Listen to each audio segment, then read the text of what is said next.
Sand Lake, Michigan, May 2015. Marty Duram met his future wife, Glenna, way back in the 80s, when they were teenagers. They didn't marry back then. Both went on to build completely different lives, but stayed in touch. It wasn't until the late 90s that they fully embraced each other again, and only because the lyrics to Marty's life have been rewritten by tragedy. So, even though our story crescendos in May of 2015, there is a full song I must throat first. I have to throw my voice back to 1995 and through a windshield. Marty, in his late 20s, was driving home to his then wife Christina and their 2 kids when he was blindsided by another vehicle. The crash split his jaw. The left side of his body was wrecked, and the brain damage, it changed everything. He couldn't make sense of his marriage, couldn't quite connect with the fact that he was a father. The man who'd once been bright-eyed and easygoing became moody, frustrated, and stuck in constant pain. One day you're bringing home the bacon, the next, it's being fed to you through a tube. Your body's broken, memory muddled. Life is already enough of a puzzle without a few pieces missing. Marty did slowly recover, at least enough to walk, talk, and function, but he was never the same.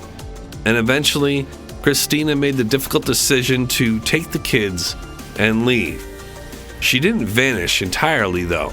She still stayed involved, still looked out for Marty, and she kept a link by leaving the family's African gray parrot, Bud, for Marty's company. A bit of a booby prize, if you ask me. Not much comfort when what you really need is human connection, but Bud the parrot would prove to have a much bigger role in this story than anyone could have expected. As Marty built a new version of his life, he reconnected with Glenna, his old high school flame. She was newly single after a failed marriage, and the two slipped right back into a relationship. To Marty's family, the pairing made no sense. Glenna was harsh, sharp-tongued, not exactly the nurturing type, especially for a man who needed real care. Still, they got married in 2004, and suddenly things made perfect sense, as when Glenna signed on to become Marty's state-paid caregiver in 2010, the role came with a steady $3,000 a month. Marty collected another $1,100 in disability payments. It was enough that Glenna didn't have to work along with Marty, and she took control of all the finances, bills, mortgage, insurance, everything. Marty trusted her completely. Meanwhile, he spent his days drinking, talking to Bud, his parrot, not his beer can, and trying to get through the long, painful hours of his new life. But he and Glenna, in a way, were on easy street. The problem, Glenna's idea of managing the money was managing to lose it all. She had a gambling addiction. In 2010 alone, Glenna Duram blew tens of thousands on lottery tickets and casino trips. And by 2015, the debt was crushing. Marty had no idea how bad things were until the day he read in the newspaper that their house was in foreclosure and set to hit the auction block. On May 12, 2015, Marty confronted Glenna. He did it in their bedroom. Kind of a bad spot to corner a villain like Glenna. She, of course, had a gun handy in there. Midway through the argument, Glenna grabbed her Ruger 22 revolver from the bedside table. She then shot Marty 5 times, killing him. Then she turned the gun on herself and took the last bullet. The next morning, a neighbor, concerned at the silence of the Durams' normally argumentative abode, went to check on them. Police were soon called and soon discovered Marty dead on the bedroom floor, with Glenna lying beside him, appearing to be dead from a gunshot to the head. When an officer looked closer, he realized she was literally lying beside him. It was a grazing shot she had taken, Glenna was playing possum and, when touched, suddenly sat up, gasping like she'd just awoken from a nightmare. Paramedics, once on scene, like police, were skeptical of the scene. Glenna claimed she didn't remember a thing. Police found several handwritten notes from Glenna on a table, apologies to family. They found searches on Glenna's phone about the couple's Ruger revolver, the effectiveness of it. They did not find the gun itself, not at first, and they learned about the foreclosure, the gambling, the financial collapse. The scene looks suspicious, to say the least. But with Glenna now saying that they must have been robbed and shot by a third party, the case went cold for nearly a year. Then, the parrot started talking.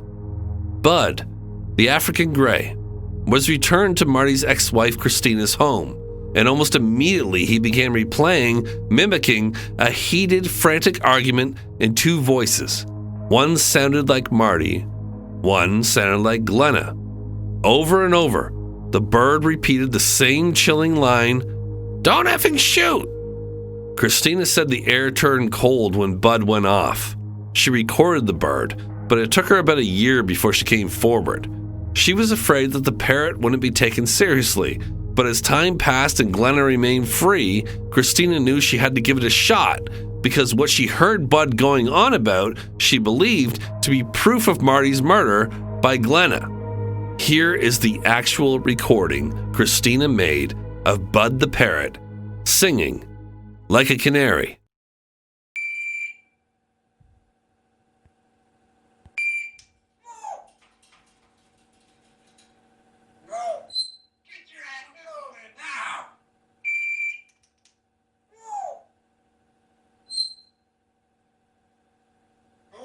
Shut up, nigger, fucking shit!